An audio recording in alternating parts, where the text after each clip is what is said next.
ఏపీలో petrol diesel shortage కనిపిస్తుంది. చాలా బంకుల్లో నో స్టాక్ బోర్డులు కనిపిస్తున్నాయి. ముఖ్యంగా డీజిల్ అడుగుంటుకుపోవడంతో రైతులు, ఆటో వాళ్ళలు తీవ్ర ఇబ్బందులు పడుతున్నారు. దీనిపై రివ్యూ చేసిన మంత్రి నాదెండ్ల వెంటనే పెట్రోల్ డీజిల్ ను సప్లై చేయాలని అధికారులకు ఆదేశాలు జారీ చేశారు.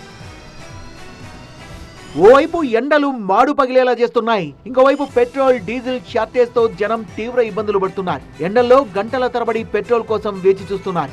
ఏపీలో పలు జిల్లాల్లో కనిపిస్తున్న దృశ్యాలు ఇవి. పెట్రోల్ ఫుల్ ట్యాంక్ కూడా కొట్టడం లేదు. డీజిల్ అయితే నో స్టాక్ బోర్డులు పెట్టి 4 రోజులు అవుతోంది.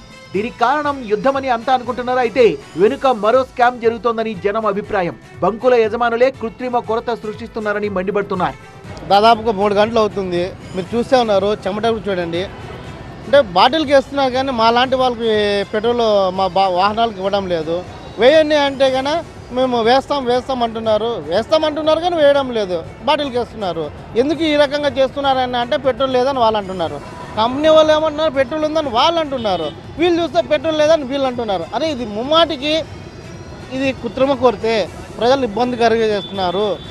ఏపీలో ఏ జిల్లాలో చూసినా ఇదే పరిస్థితి కనిపిస్తోంది. కొన్ని చోట్ల పెట్రోల్ డీజిల్ కోసం ధర్నాలు కూడా సాగుతున్నాయి.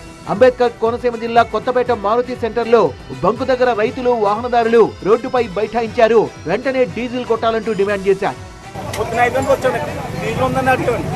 10 గంటలకు ఆర్డర్ వస్తారు, 10 గంటలకు కూర్చోమన్నారండి.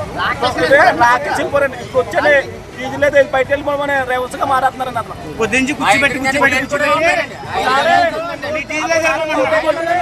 ఇప్పటికే సీఎం చంద్రబాబు పెట్రోల్ కొరత రాకుండా చూసుకోవాలంటూ కలెక్టర్లకు ఆదేశాలు జారీ చేశారు. మరోవైపు రాష్ట్రంలో డీజిల్, పెట్రోల్ కొరతపై మంత్రి నాదెండ్ల మనోహర్ వీడియో కాన్ఫరెన్స్ నిర్వహించారు. అన్ని జిల్లాల నుంచి వీడియో కాన్ఫరెన్స్ లో పాల్గొన్నారు జిల్లా సివిల్ సప్లై ఆఫీసర్, ఆయిల్ కంపెనీల ప్రతినిధులు, జాయింట్ కలెక్టర్లు. తక్షణమే రాష్ట్రంలో ఉన్న అన్ని పెట్రోల్ బంకులకు డీజిల్, పెట్రోల్ సరఫరా చేయాలని మంత్రి నాదెండ్ల మనోహర్ ఆదేశించారు. 1-2 రోజుల్లో పూర్తి స్థాయిలో అన్ని బంకులకు పెట్రోల్, డీజిల్ సరఫరా చేస్తామని హామీ ఇచ్చారు ఆయిల్ కంపెనీల ప్రతినిధులు. అంతేకాకుండా డీజిల్, పెట్రోల్ కృత్రిమ కొరత సృష్టించి బ్లాక్ మార్కెట్ నడిపించే వారిపై చర్యలు తీసుకోవాలని ఆయిల్ కంపెనీల ప్రతినిధులు కోరారు.